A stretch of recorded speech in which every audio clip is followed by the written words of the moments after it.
Hello and welcome to the Nova Show Real Estate Records. I'm Tristan Hammett, your host for today's episode. Today, we have the pleasure of speaking with Clint Goode, a Utah top 500 realtor and the self-proclaimed captain of the ship. With over 19 years of experience in the housing industry, Clint brings a wealth of knowledge and a unique perspective to the real estate world. Not only is he an accomplished realtor, but he also holds a world record, a national championship, a first ascent, and is an Eagle Scout. Achievements that showcase his dedication and adventurous spirit. Let's dive in and learn more about Clint's journey and insights into the real estate market. Hello and welcome, Clint. Good morning. Thank you. Thank you. Okay, I have never met Clint. This is the first time I've met Clint. We've talked a little bit on the phone. First time, yep. Yes, and I am so excited to get to know you because you seem like a really fun guy. I have lived in a world of cheap entertainment for quite some time, and I like to have fun. Yeah, Okay. Absolutely. Okay, so before we get started, I want to talk about where you're from and how you got into the real estate world. I grew up in a little town called Morgan, Utah, backside of the mountains. People maybe heard of it, backside of Snow Basin. I grew up with a farming, whitewater rafting, and skiing background. Oh, Spent lots of time as a kid. I think my first job, I was 9. Been working ever since. Dad owned a river company, whitewater rafting company, so I was boating from when I was old enough to stand up all the way until a wee now. little boy. And so I've always been in a world of having fun, essentially, and always working. So I've built a big work ethic over time from starting at 9 till now.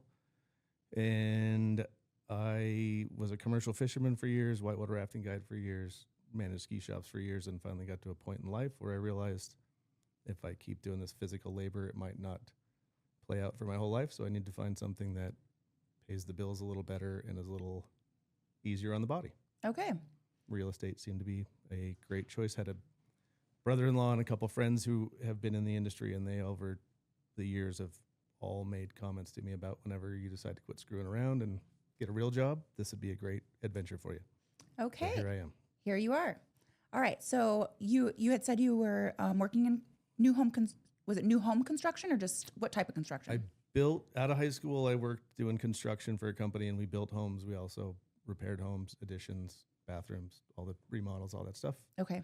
Eventually down the road, I ended up on the East Coast and worked for a developer and was a superintendent between the contractors and the building department, keeping everything online, keeping the contractors on track, keeping the building permits coming on time, and just managing that whole scenario. And then eventually the housing market crashed in 08, 09, as we all know about, and I went back to repairing houses for myself and had a real busy, successful business for years doing that. And was that back in Utah now? That was in South Carolina. That was in South East Coast. Carolina. Yep. Okay. And then got tired of that and moved back to Utah. Okay. So moved back to Utah, and then were you still remodeling homes when you came back to Utah, or what were you doing when you came back? I came back here and I went back to working on the river. Okay. Down in Moab, taking people on whitewater rafting trips. Fun. And was also doing some commercial fishing out on the Great Salt Lake, harvesting brine shrimp eggs, little industry that's pretty unknown, but Wow. we'll do that in the wintertime for a few months and then ski for a few months and then back to the river. Wow. And then got to the realization that I can't keep doing this and sustain without my body breaking down. So maybe it's time to figure something else out. Okay. So then now step into the real estate world. Talk about when you became an agent and you first got in, and how did you get your first deal? I got into the industry. I got off a boat, was on a brine shrimp boat for about 4 months, and in that time just decided I'm not doing this I'll keep doing this a little bit because it's for 4 months of the year, but I need to do something else. I got off the boat. I signed up for a real estate class. I was done in 15 days taking the class, passed my test, went and did a couple Grand Canyon trips, came back, spent that summer having no idea what I was doing, trying to be a realtor, telling people as a realtor, and it didn't work. Went back on the brine shrimp boat the next fall, came back out of it that spring, and decided I was going to go brokerage to brokerage to brokerage through Salt Lake and interview, I guess, brokers and try and figure out where is the best fit for me to actually sink my teeth in and get some help and learn how to do this. Okay. And ended up where I'm at now. I've been there for years, but I got in.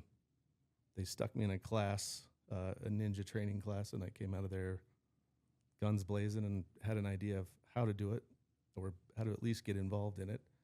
And I have friends who all buy skis and toys. They don't buy homes. So I had to kind of figure out how to get a deal, and I started doing open houses. Okay. And open houses were one day a week after work, Saturday mornings. It's a great way to get in front of people. It's a great way to get comfortable telling people I don't know the answers, but I can find them out. It's a great way to break down the barriers. People come into open houses quite often and are uncomfortable, or they come in and think you're kind of a used car salesman, if you will, and just got real good at open houses and built a whole business out of them. Wow. And this is why I love the podcast and meeting agents, because there's so many different ways to build your business. There are tons, yeah. And I was thinking in my head, I was like, how did you, because you come from a small town in Morgan, now you're in Salt Lake County. Are you in Salt Lake County? Salt Lake, yep. Yeah. Yeah. So, and so getting people to buy down here, like you had to build some way. You didn't have your SOI down here. Correct. And I've got friends here, but like I say, they buy skis and they buy mountain bikes and they buy toys. Mm-hmm. They're not buying houses, and a lot of them aren't, or at the time weren't interested in buying a house. They loved the scenario they were in. They loved playing. So I got to figure out how to get in front of people. Open houses was a great way to do it. Whitewater rafting was a great scenario of taking people I've never met, trying to get comfortable with them real quick, chatting them up, having a good conversation, and was just able to convert quite a few people into, hey, this guy maybe feels a little different, seems a little different than the average realtor, and maybe we should give him a shot. And it's been real. It's changed my life. It's been great. Amazing. I feel like if I was an agent, it would definitely be open houses. Did you ever cold call leads? No. Just open houses. Open houses. See, open houses. it can be done. One day a week, Saturdays. And did you do like multiple, or was it typically just one? I've done a couple in a day, but it gets overwhelming. And I just like doing one. I like meeting the sellers of the home beforehand, getting educated on the house because nobody knows it better than they do. Mm-hmm. Teach me about your house. Show me what you like. Show me what you don't like. What would you fix? Okay. Tell me about the upgrades. And then I go straight into an open house having pretty solid knowledge of the home. I understand how to fix homes. People come in and want to move walls, want to remodel kitchens, want to do all these different things. And I've got a pretty good background knowledge in that stuff. And it turned out to be a great way to very helpful. Be able to help people talk through what they could do, what they couldn't do, what would be real expensive, what's inexpensive. Okay. And kind of, it's worked really well. Okay. So did your first deal come from an open house? My first deal actually came from one of the guys on the lake brine shrimping. No way. Who had just got approved for a loan. I had just got a license and was coming off of the lake and was going to go into this period of figuring out the brokerage I wanted to be with. And I actually did my first deal with another brokerage. Okay. Crash course, and was calling friends because the broker was giving me no assistance. So I was calling friends who were agents, trying to figure out how to write an offer, you go to class that doesn't teach you how to actually write the offer in real estate school. So crash course with buddies, figuring out how to write it all, put it all together. And now sold my pro. first house, found a new brokerage. All's going great. Okay. Then the open houses. And then are you still doing open houses? I don't do them as much. I still do a few, but I kind of did 5 years of real Saturdays the day I work. Okay. Passed on fishing trips, passed on fun trips, and Saturday was the day I work. I do every Saturday. I had them lined up weeks ahead of time with other agents who were busy in my office or in my offices. Okay. And so beat down the doors. Okay. So fast forward, did you door knock around the open houses? I did not. A little bit, but mostly I just lots of signs out on the main streets to pull people in, draw the lines with the smaller signs right to the house. Okay. And you get neighbors, you get random cars driving by, you get people that saw it online. So earlier you mentioned a lot of people have the perception of like car salesmen when they're coming to an open house. How did you make yourself different and not have them feel like that? I just think there's a defense, if you will, that people come in with. Oftentimes you see the door open and you make eye contact and they quickly drop their eyes, or you can tell they're not coming there for some guy to try and sell them the house. They're coming there to look at it. And I got to a point where I would harass people, so to speak, coming through the doors. And if they lied to me, I'd make them go back outside and start over, come back in. We're doing, no, you can't lie to me. Back outside, close the door, come back in. Let's try this again. And I think just getting the defense out of them, getting that scenario where they don't think I'm trying to sell them this house really helped. Okay. Quite a bit. Wow. Okay. So if they're liars, get out of here, come back.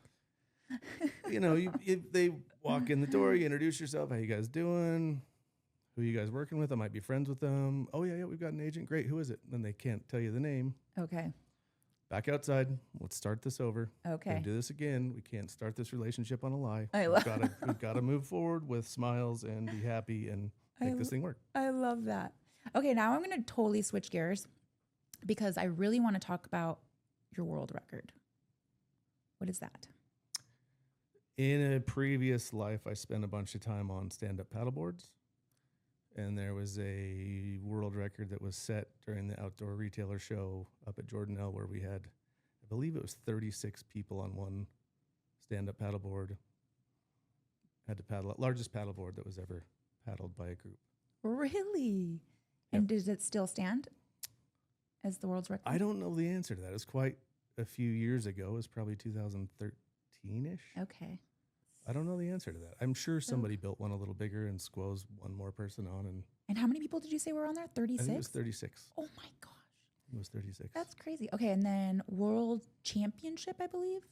Was that what it is? Their national championship. National Championship. Yep. When I lived on the East Coast, I started entering some wooden boat building contests where you had two-man teams, 10, 12, 14, 16 teams, and they gave everybody the same stack of wood and the same set of plans, and you had 4 hours to take the stack of wood, build a boat, have all the pieces correct. You got judged on how quick you got the boat done, how correct it was in the build, and then you had to put it in the water and race it.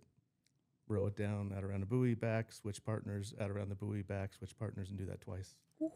And then got judged on all three, and we won. And your boat didn't sink? Never sank. It Okay. never sank. I did it a couple times. We won second place in the regional contest, and then went to the national championship, and we won. Amazing. championship. So did they switch it up though? Give you like different type of wood or different? Same wood every time, but a little different boat plan. Similar, like a 12-foot skiff. Had to be small enough that you could actually build it, but kind of a 12-foot rowboat Okay. made out of nice wood, brass, hardware. Okay. And how quick can you cut it, sand it, clean it up, put it together so that it's pretty Okay. and also floats. And you got to race it. That is so neat. I can promise you, not one person I've ever had on the podcast or will have on the podcast has done this. It was That's pretty fun. cool. That's so cool. Pretty fun. You definitely, I feel like you live life to the fullest. I like cheap You do. entertainment, and I like to stay. I like to have fun. Yeah. I'm not afraid to try some new things, and I like to build. It's fun. I like building stuff. I like using my Okay. hands. Is this where Captain of the Ship came from? Kind of. Captain of Well, the and ship. the brine shrimp. Yep. Captain of the ship was always on boats. I was rowing boats in the summertime. I was driving commercial fishing boats in the wintertime, and it is like a self-imposed Now it makes sense. scenario that I kind of love stuck. that. Okay, very cool. Okay, back to real estate. Mhm. Okay, so marketing. I don't know if you're on Facebook, so I don't really go on Facebook as much anymore, but I know you're not really active on Instagram. Do you do any social media? I don't do a lot of social media. Okay. No. Okay. So how else? I'm gonna assume that like your past clients that you've met at open houses and things like that, that they're now repeat clients I have or referring. been lucky enough to get into referral business and Okay. repeat business. So that's where you're at right now. A lot of it I do still a little bit of open houses, a few here and there, but not the grind like I used to do. No, I've graduated, if you will, to where it's a lot of repeat and referral business. Amazing. There's no better compliment than that. It's a great compliment. Yes. It's a great compliment. So how do you stay in front of them? Well, actually, let's start with this question. How do you think that you've earned like their referral? How do you? I have a solid work ethic. Mhm. I'm not afraid to work. I know how the building works. I know how construction works. I know how contractors work. Home warranties. I know all the pieces of the moving puzzle pretty well, and I from start to finish try and help people make that process, because it's a lot of money. It's kind of nerve-wracking. There's lots of moving parts, and I've just have spent years trying to hone how to keep these folks who are either buying or selling having the best experience they can, the least amount of anxiety, answering questions quick, reminding people when you're going to have questions, you're going to have questions, you're going to have questions, ask them. Because the sooner we get them answered, the sooner the anxiety goes down, excitement comes back. So I love that you keeping people in the- recognize that and like let people know that it's okay. Yeah. That there's like, they feel like it's a dumb question, or they feel like this, you know. They're all good questions. Yeah. They're all, if you don't know the answers, some people get more anxiety than others, but there oftentimes is anxiety. And when that stuff starts getting in your brain, it takes away from what could be a good experience and or a better experience, and kind of downplays it, because you're Yeah. worried about things rather than being excited about things. Yeah. Okay. So trying to keep that going, and trying to make just things as easy as possible for people. Okay. I love that. Now, so how do you stay? Now I'm going to get into the other question. How do you stay in front of them? I stay in touch with them fairly well, and I years ago was advised I should make a logo for my business, which I did, Okay. and then I have some good friends that were like, "You should make a sticker out of that. Okay. You should build a sticker. You should start, make a sticker and hand them to us." Built these stickers, and Yeah, I need to see this. Oh, cool. Okay. so I Hold built on, I'm these. going to change the camera Yeah. so I can show it. That is cool. Okay. Can I So- have it? Yeah. Okay. Yeah. Got those made, and then got koozies made and golf towels and all this stuff for, again, this cheap entertainment theme. And started handing those out at open houses, started handing them to clients. This is There's brilliant. a little So, QR code in the I sunglasses was just gonna that say. goes to the website. oh my gosh. And now I get photos on a regular basis from those things being in different countries, in different states. Are you in serious? tops of mountains. That is so cool. I feel like you should be posting that on social media.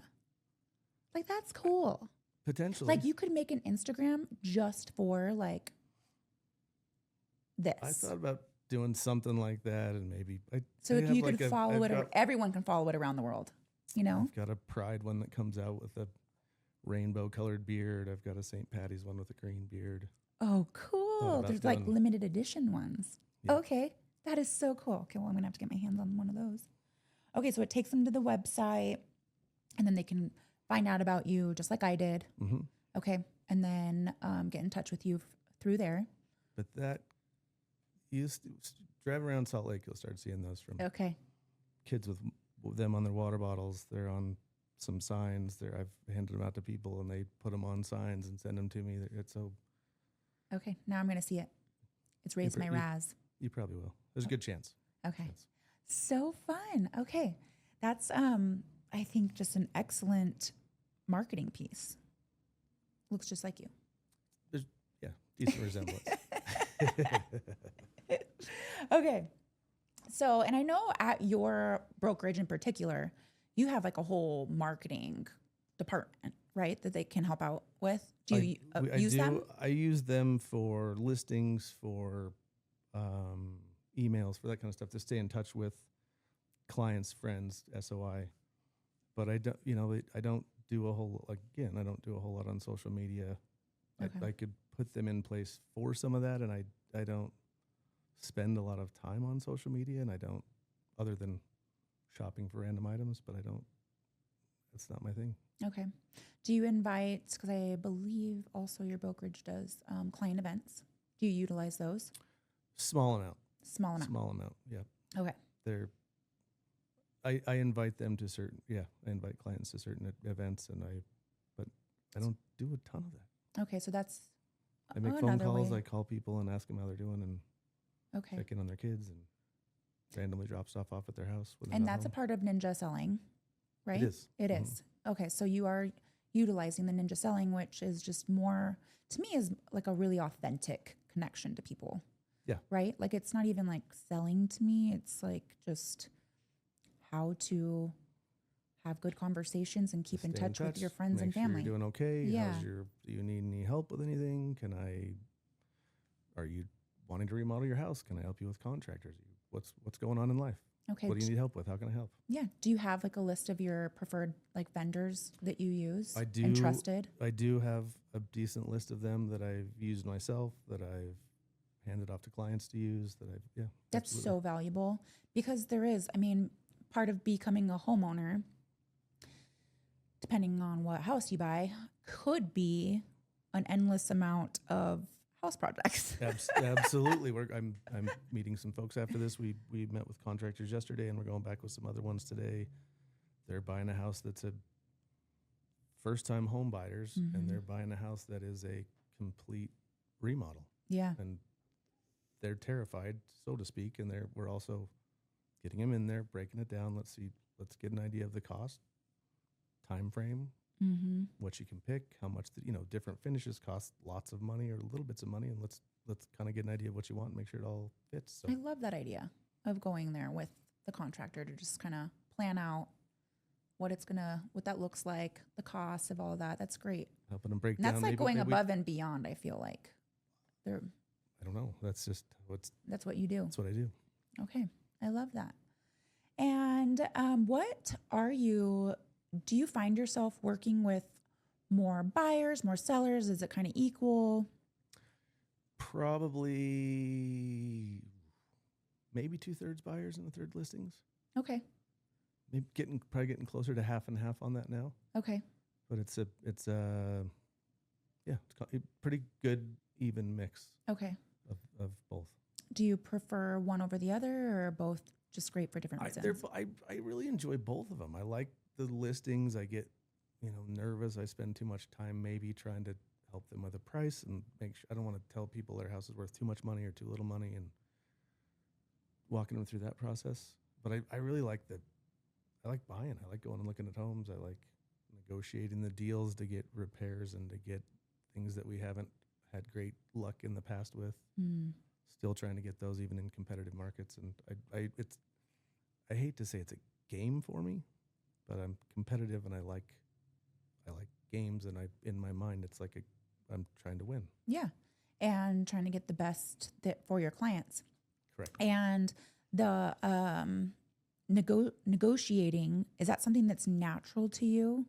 Or is it like a skill that you've learned? Or is that because that can make or break a deal?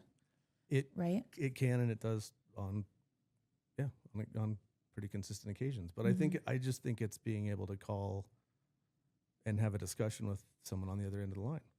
There's a lot of texting that goes on in real estate. There's a lot of people that won't make phone calls, and I think if we need repairs, getting the contractors in there myself or being there for it, talking to the contractors, making sure I understand that we're all on the same page, and now I can convey to the seller side, this is broken, this is not right, we couldn't see this from the start, this is how much it costs, here's 2 invoices, and putting all the pieces in front so it's not a guessing game. Here's how much it costs, here's what we're doing, and not being afraid to make the phone calls or more than one phone, get that point across, and hopefully it works.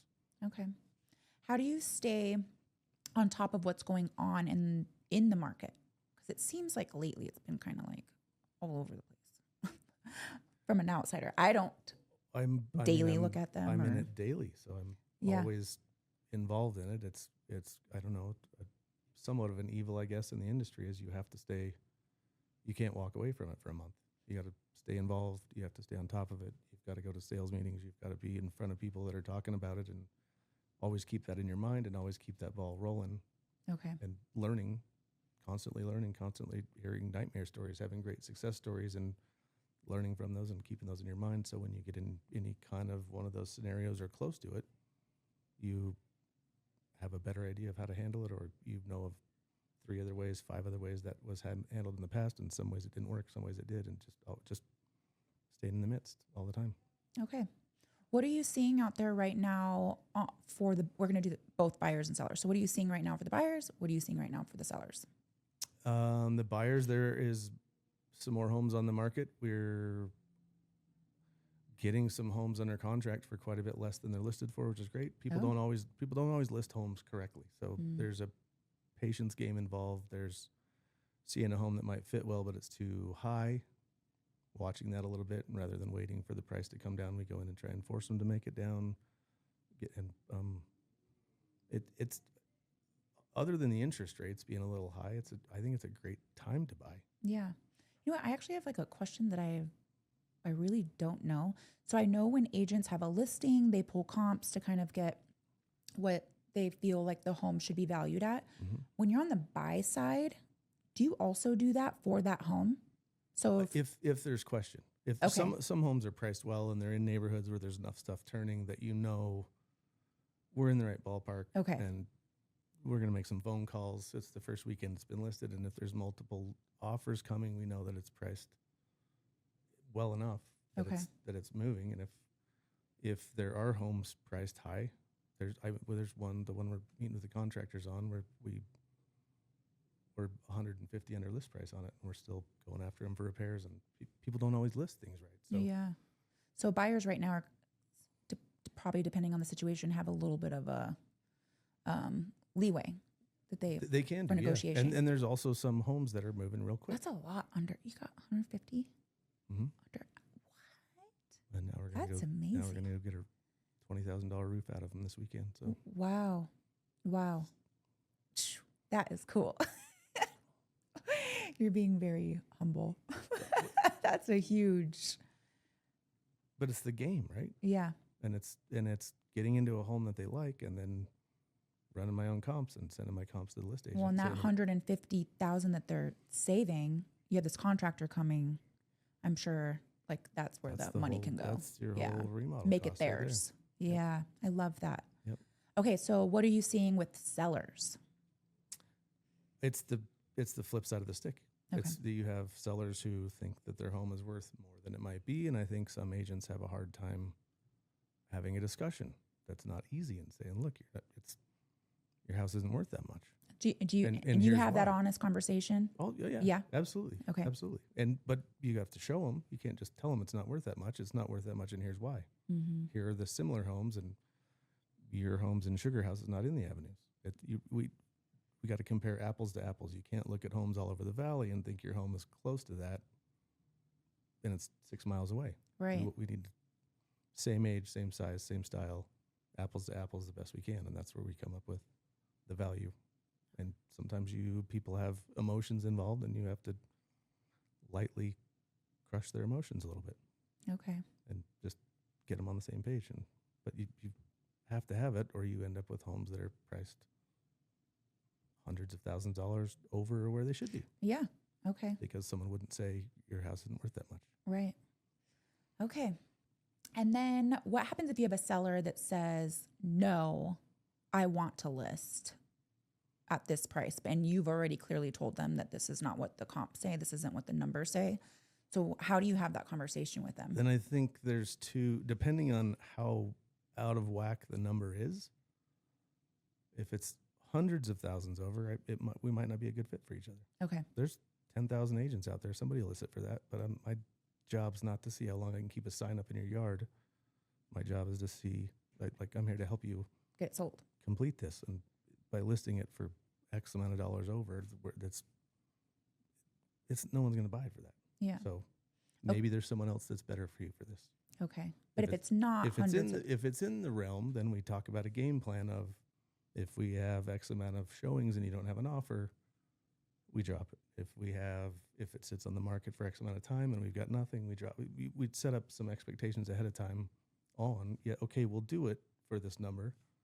I don't think it's going to work, but you're in the realm to where maybe, but then let's try it. okay. But here's how we break it down, and here's how we know we need to lower it. Yeah. And if you're good with that, then I think okay. it's smart to have that discussion up front, because if it comes down, then you don't have to feel bad having this conversation of like, we need to make a price adjustment. We talked about it ahead of time. We already talked about it. Yep. They're aware of it. They're ready. Yep. Okay. And what's the best piece of advice that you feel like you've received over the years? Or is there like a quote you live by or something? I don't know. No, I just think don't be afraid to make a phone call. Don't be afraid to ask questions. If you don't know the answer, don't be afraid to find it out.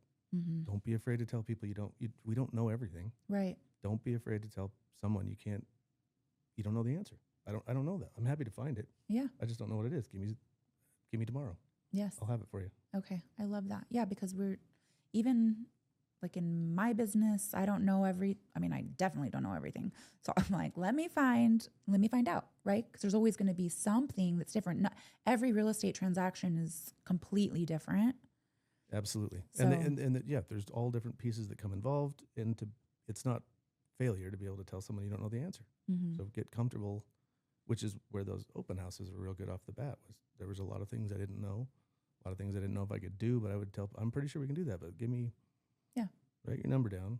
Let me find the answers out and I'll get in touch with you. I don't need your email address. I don't need that. Just give me your number and I'll text you. Or I'll call you, whatever you want.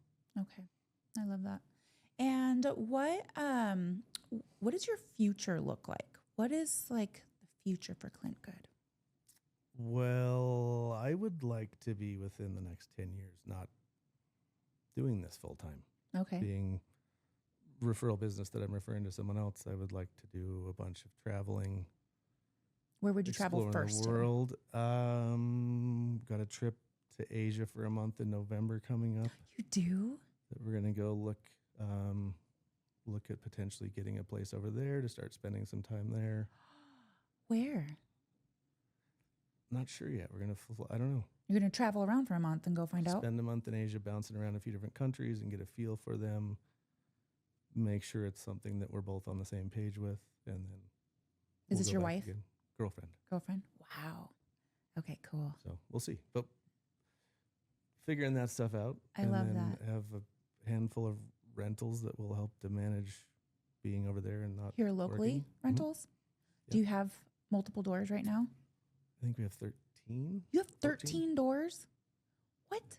Are they all single family home? What? Tell me about that. I've got a couple of fourplexes. I've got some storage units, single family homes, and Marcy has a duplex. Cool. When did you buy those? All in the last 6 years. Wow. Have you ever helped anyone buy like a commercial, like the storage unit like you have? I've not. No? I've not. That was just a scenario that I kind of stumbled into at a Christmas party, and tell me more about it, and bought it off market, and it was a good deal and worked out well. So cool. And that's in Salt Lake County? In Salt Lake County. That is so cool. So my, is it working out for you? Oh yeah. Oh yeah? Oh yeah. Cool. It's all great. It's on, I won't say autopilot. I manage it all myself, which is you do? fine, but I, again, built homes, fixed homes, repaired homes. Like I understand it all and have contractors to help me with the process when I need them and can manage it myself. Okay. So it's good. My grandparents used to have a boat and RV storage. Oh yeah. In Elephant Butte, New Mexico. Okay. So I spent my summers there. But Excellent. They had like a little house on the property that we would stay in, but very cool. Like it's good. It's going to help with, I screwed around my whole life and was boating and fishing, and I didn't plan for retirement. So is that considered passive income?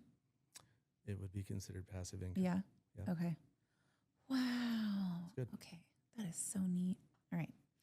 And okay, so traveling and okay, where can people follow you? Well, they can find my stickers around town. They can call me. They can email me. Call you and go to your website. Absolutely. Okay. Absolutely. All right. Well, Clint, it's been so fun having you on. Thank you for inviting me. Yes. It's been great. And I appreciate you. And we'll see y'all later. Bye-bye. We hope you enjoyed this episode.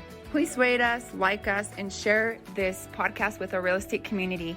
The Nova Show Real Estate Record, sharing raw stories of real estate, failures, lessons, wins, and successes. This is all from Novation Title, bringing a different experience into your world so that we can all uplift each other. Until next time.